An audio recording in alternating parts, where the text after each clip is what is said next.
सड़कों पर रोज हो रहे एक्सीडेंट और अपनों को खो रहे अपने लोग, लेकिन फिर भी ये हिट एंड रन का जो नया लॉ लाने की कोशिश की जा रही है उसका विरोध हो रहा है। इस विरोध के पीछे बहुत से सवाल हैं जिनको समझना बेहद जरूरी है। भारतीय न्याय संहिता यानी बीएनएस में सड़क दुर्घटनाओं के लिए सजा के प्रावधान के खिलाफ ट्रक ड्राइवरों में रोष है। देश भर के ट्रक ड्राइवर जो कि बीएनएस की धारा 104 को वापस लेने की मांग करते हुए हड़ताल पर भी चले गए थे। उनकी चिंता यही है कि सड़क हादसे के लिए 10 साल जेल की सजा का प्रावधान बहुत कठोर है, जो ड्राइवरों की जिंदगी और उनका परिवार तबाह कर देगा। हालांकि सच्चाई कुछ और है। नया कानून कहता है कि अगर कोई ड्राइवर किसी को टक्कर मारकर भाग जाता है और वो घटना की रिपोर्टिंग नहीं करता, तब उसे 10 साल की सजा हो सकती है। लेकिन अगर वो पुलिस को घटना की जानकारी खुद दे दे तो उसे 5 साल तक की सजा ही हो सकती है, जिसका प्रावधान मौजूदा कानून में भी है। तो इस तथ्य को ध्यान में रखकर अगर नए कानून के प्रावधान को परखें तो क्या आप ये कहेंगे कि ये गलत है? और इसे समझने के लिए हम आंकड़ों पर नजर डालते हैं, जिससे आपको थोड़ी मदद मिलेगी।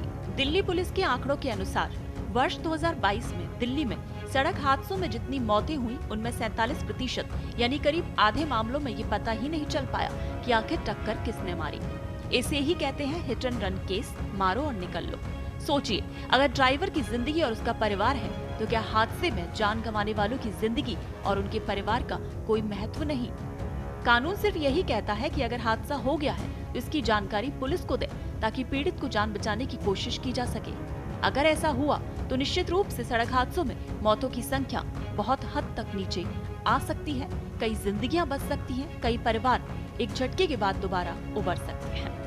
आंकड़ों पर अगर हम गौर करें तो राजधानी दिल्ली में लगभग सड़क हादसों में होने वाली आधी मौतों की वजह ऐसे वाहन होते हैं जिनका कभी पता ही नहीं चल पाता। पुलिस के आंकड़ों के अनुसार 2022 में दिल्ली में सड़क हादसों में हुई मौतों में से 47% अज्ञात वाहनों के कारण हुई। वहीं कार या टैक्सी से 14% हुई, जबकि भारी वाहनों से हादसों में 12% मौतें हुई। वहीं पूरे देश का हाल अगर हम देखें तो सरकारी आंकड़े ये बताते हैं कि 2022 में सभी सड़क हादसों में टक्कर मारकर भागने के मामले करीब 15% थे। यानी हर 100 दुर्घटनाओं में से 15 में टक्कर मारने वाहन का पता ही नहीं चल पाया। भारत में सड़क हादसों के कई कारण होते हैं, जैसे सामने से टक्कर, पीछे से टक्कर, साइड से टक्कर, ओवर स्पीडिंग, नशे में गाड़ी चलाना, ये सब बड़े कारण हैं। टक्कर मारकर भागना सड़क हादसों का 5वां सबसे बड़ा कारण है और मौत का दूसरा सबसे बड़ा कारण। आंकड़े बताते हैं कि सबसे ज्यादा डर ट्रक और लॉरी से लगता है और हकीकत भी यही है, क्योंकि सरकारी आंकड़े बताते हैं कि दुर्घटनाओं में सबसे ज्यादा दोपहिया वाहन शामिल होते हैं। सबसे ज्यादा टक्कर दोपहिया वाहनों में ही होती है और ट्रक और लॉरी के ज्यादातर शिकार दोपहिया वाहन ही होते हैं। अगर मामला अदालत तक पहुंचे तो सजा मिलती है। सरकारी आंकड़े बताते हैं कि हिट एंड रन केस में जो ट्रायल पूरे हो जाते हैं उनमें करीब 47.9% में सजा होती है। ये दर दूसरी दुर्घटनाओं से काफी ज्यादा है। सरकारी आंकड़े बताते हैं कि 2022 में हिट एंड रन के जो मामले पुलिस ने सुलझाए उनमें से सिर्फ 66.4% में चार्जशीट दाखिल हो पाई। वहीं हिट एंड रन केस का पता लगाना भी एक बड़ी चुनौती है, क्योंकि इसका मतलब यह है कि टक्कर मारकर भागने वाले को पकड़ पाना, सबूत जुटाना और चार्जशीट बनाना पुलिस के लिए बड़ी चुनौती है। यही एक बड़ा कारण है जिसके चलते सरकार ने नया कानून बनाने का फैसला किया। पुलिस का कहना है कि नंबर प्लेट खराब या धुंधला हो तो वाहन का पता लगाना मुश्किल हो जाता है। ऊपर से प्रत्यक्षदर्शी भी पुलिस को जानकारी देने से हिचकते हैं और वैसे भी हिट एंड रन के ज्यादातर मामले रात के वक्त होते हैं, जब प्रत्यक्षदर्शी कम ही होते हैं।